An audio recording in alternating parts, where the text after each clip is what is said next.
Good morning, y'all. Tracy with Trials of a Long-Haired Girl here. I wanted to take a minute and Kim, a girl on her phone, tagged me with the 2019 Reflections tag that started with No Excuses, Mary Fran. So I wanted to take a minute to go through that. I looked through some of the questions yesterday. Okay, hold on. Excuse me for a minute, y'all. Sorry, y'all. I have a little baby dog, as you can see here, trying to get my attention. He has been waking me up in the early morning hours. Just going to get comfortable for a second, and he's probably going to pile right up. Okay. So the questions that Mary Fran asked, what is one thing that you did in 2019 that you are most proud of? I got to tell you, and while it may be the same answer for a lot of people, starting this YouTube channel, this was big. This was out of my comfort zone. The funny thing is, I wasn't sure I could do it. I wasn't. But Robbie at Freaky Fit Wolf, he was like, you should do it. You should totally do it. So I tried it. And y'all, you helped me so much. Like, so much. And I have found a community within YouTube that has also helped a lot. What was the most fun event, happening, or vacation from 2019? Okay. We didn't get a traditional vacation this year, but we took off the week of my 10-year anniversary, which was also, that was a big happening this year. We took off the week of our 10-year anniversary. My daughter had to be here for tennis camp that week, so we couldn't be gone the entire week. So we took a quick trip to Mena, and we just spent time together. The first night we did some hiking, and the first night that we were there and got up the next morning, I go downstairs to try to get some coffee. And there is this little bitty chihuahua named Max who decided to become my BFF. He was adorable. He was so sweet. His dad said that he does not normally act that way towards people, but he jumped in my lap and he kissed all over me, and he was like, he knows you're a dog person because he doesn't do that to most people. But the other thing, and if you've watched my channel for, especially like the last several weeks, one big event, at least big for me, not big for everybody else, is that I hit the lowest weight that I have been at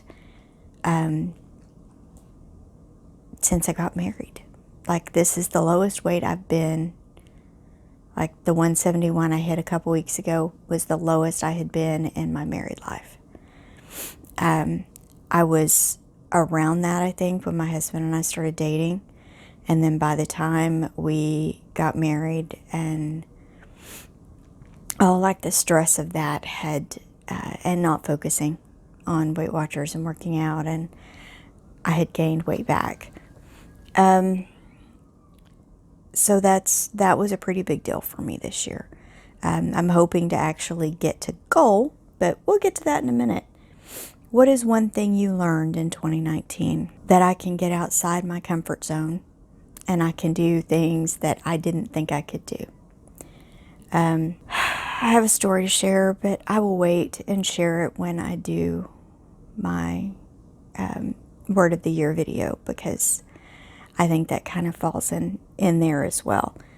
But one thing that I've learned in 2019 is definitely to get out of my comfort zone and to try to, this year has been a journey of self-discovery for me, and not just self-discovery in that, I'm figuring out traditional things about myself. I just said to my daughter the other morning that no matter what relationship we're in, we bring our baggage.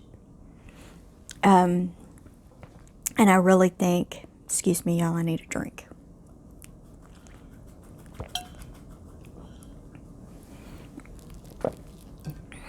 I really think that that is very true. Because you do. You bring all of your baggage. Everything that has happened to you makes you who you are. And while I can't say that I wished for some of the bad things that happened to me to happen to me, I can say that, it's made me into the person that I am.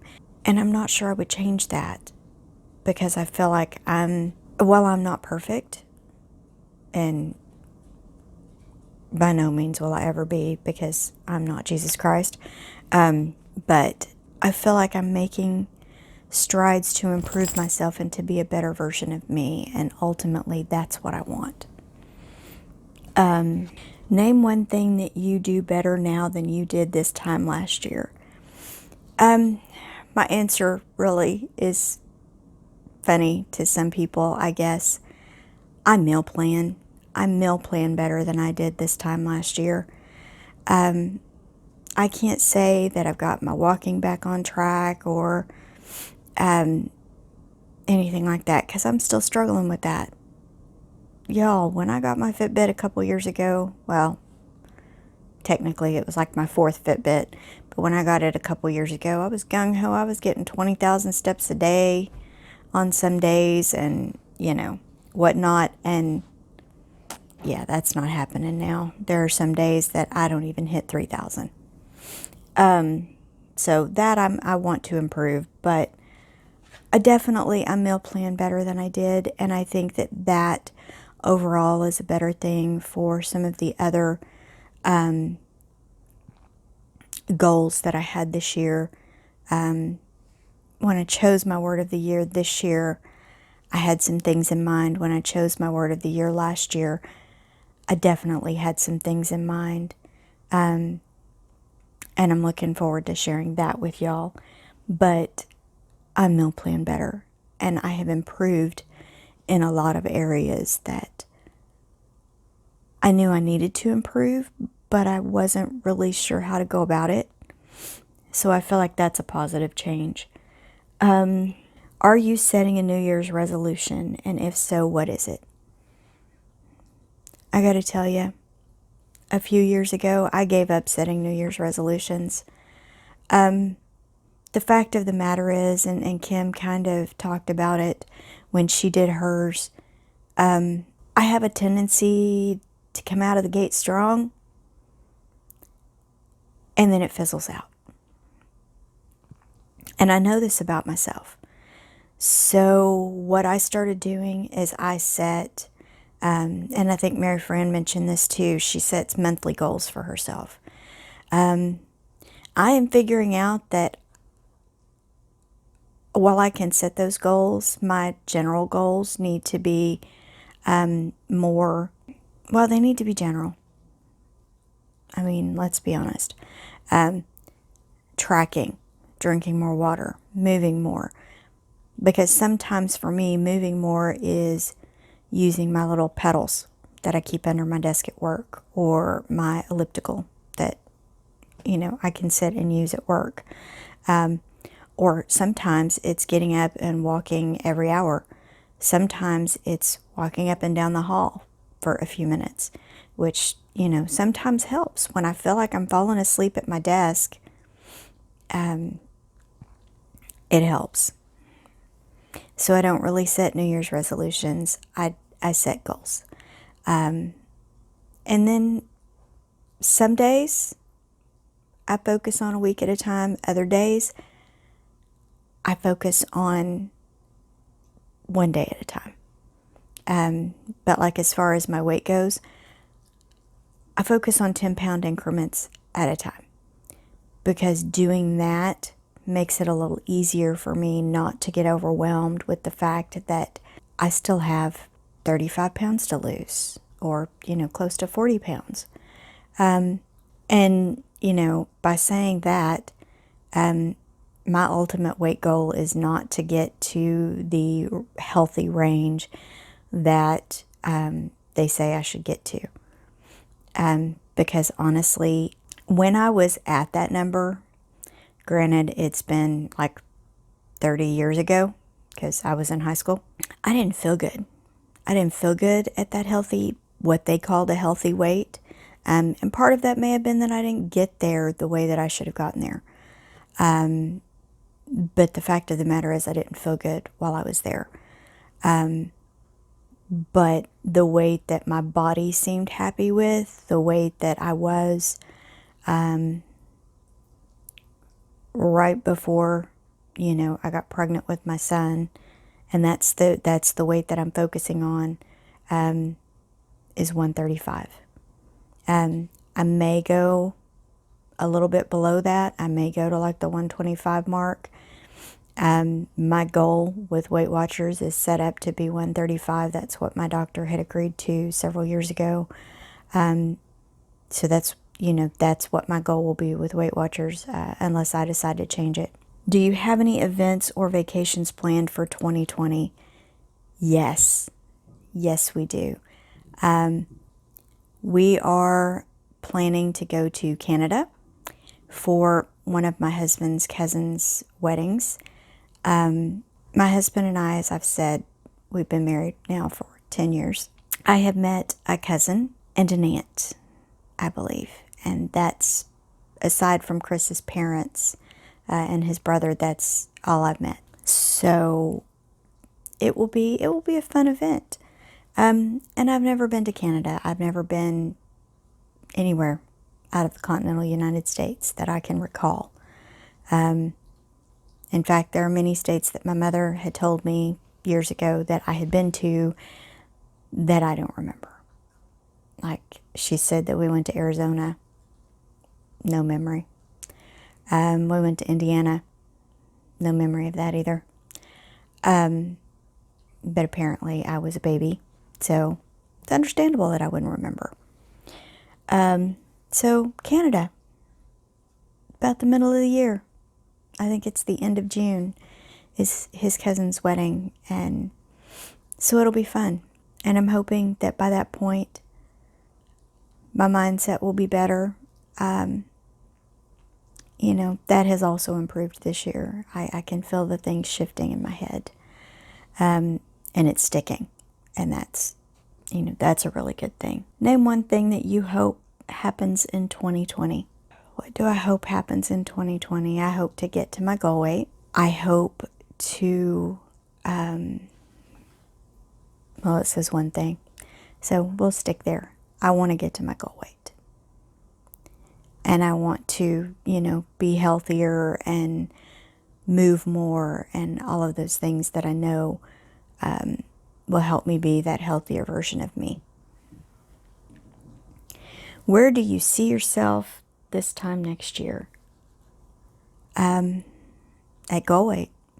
I see myself at goal weight. I see myself being a much healthier version of myself. And, much like Kim has mentioned on her channel, sometimes I have to have the not so healthy foods. But if I give in and I have the not so healthy foods every now and again, then I'm less likely to cheat myself, because ultimately that's the only person I'm cheating. Well, I'm just going to say it. Earlier this week, I was running on very little sleep. For some reason, my body woke up at 3 a.m. and said, "Oh, hello, no more sleep for you." No idea why. No idea why. Bo didn't start crying until right before 5 o'clock, so I know it wasn't him. So, because I was awake for 2 hours before he woke up. So yeah, I'm not real sure what it was. And somehow I managed to get up, get showered, go to work. I was very grumpy. I was a grumpy morning person, which I'm not normally. I'm generally speaking, I'm a happy morning person. But yeah, I was not a happy morning person the other morning. I was craving, like, so bad. I wanted a big old cheeseburger and fries. And so I went down to the deli and I got it. And honestly, it's probably not going to go real well at weigh-in. And I'm okay with that. Because the fact that I gave in to that, oh, and while we're being real honest, 2 Snicker bars. While I gave in to that, I've been good since then. Do I want all of the bad food? Some days. But one of the big things, I'm going to go back to one of the other questions for a second. The one thing that you do better now than you did this time last year, I know me better. I have figured out those little quirks and foibles that make me me. I know that if I give in and let myself have the occasional chicken fried steak or the occasional steak with loaded baked potato, that doesn't define my everyday self. It's a splurge. It's one meal. And it's something that I allow myself, and I don't get ordinarily. Every now and again, a girl needs a ribeye. I don't get the largest steak on the menu. I normally will get like an 8-ounce sirloin. Sometimes I eat it all. Sometimes I eat the bread. But I don't let that go into an everyday occurrence. And it has before. So, I think that's huge. As far as who I'm tagging, most of the people that I would have tagged have already been tagged. But I reached out to another YouTuber that I watch. I actually reached out to a couple, but one didn't respond to me. Yet. I'm sure she's going to respond to me, but she hasn't responded to me yet. But Cherie at Motivated Muffins has said that I could tag her. So I am tagging Cherie at Motivated Muffins. I'm so excited that she's agreed to do this because I would like to hear her answers being a new mom. And I remember what that goes, what that feels like and what you go through during that time. So I'm excited to hear her answers. I will link her channel below. If you haven't already, take a minute and go through and see all of the people who have responded, who have been tagged and responded to these. I think it's so important to reflect back and to see where we've been so that we don't repeat our mistakes. So I hope everybody has a great day and a wonderful weekend. And I will see you on Saturday morning, 8:30 Central Time, for my Word of the Year collaboration. Have a great day, y'all. Please like, comment, and subscribe.